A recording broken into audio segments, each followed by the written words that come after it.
నారాయణ విద్యా సంస్థలో పనిచేస్తున్నటువంటి ఒక ప్రిన్సిపల్ గారిని ఇంటర్ బోర్డులో నియమించి ఫస్ట్ ఇయర్ విద్యార్థులకి ఫైనల్ ఎగ్జామ్ జరగకుండా ఒక దుర్మార్గమైన నిర్ణయం తీసుకొని ఎప్పుడైతే సంవత్సరం ఎండింగ్లో ఎగ్జామ్స్ జరుగుతాయో దాంట్లో వాళ్ళ ఒక ప్రతిభ బయటపడుతుంది. అలాంటి ప్రతిభ తెలియకుండా మీరు మీ మంచి కోసం మీ కార్పొరేట్ కాలేజీలో లాభాల కోసం ఫీజులు చెల్లించి ఇంత చదివించినప్పుడు ఆ ఎగ్జామ్లు తీసేసి సెకండ్ ఇయర్లో ఒకేసారి ఫైనల్ ఎగ్జామ్స్ పెట్టడం వల్ల ఒకేసారి వెయిటేజ్ అనేది ఒక నార్మల్ విద్యార్థి చదవని విద్యార్థి అది చాలా కష్టమవుతుంది.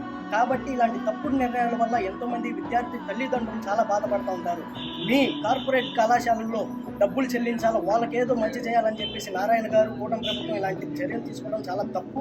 ఇలా చేయాలి అనుకుంటే విద్యార్థి తల్లిదండ్రులతో సమిష్టిగా కూర్చొని ఇలాగ ఫస్ట్ ఇయర్ విద్యార్థులకి ఎగ్జామ్స్ తొలగిస్తూ ఉన్నాము అని వాళ్ళకి వివరంగా చెప్పి వాళ్ళ అందరి అభిప్రాయం మేరకు ఇది తప్పించాలి. కానీ ఇలాగ మీ యొక్క ఏకాభిప్రాయం చేయడం వల్ల చాలామంది విద్యార్థి తల్లిదండ్రులు అలాగే ఎంతోమంది విద్యార్థులు చదువు పట్ల ఆసక్తి కలగా మంచిగా చదవాలా, ఏదో సాధించాలి, పట్టుదలతో చదువుకునే విద్యార్థుల్లో ఒక తప్పు నిర్ణయం. కాబట్టి ఇలాంటి నిర్ణయాలు మళ్ళీ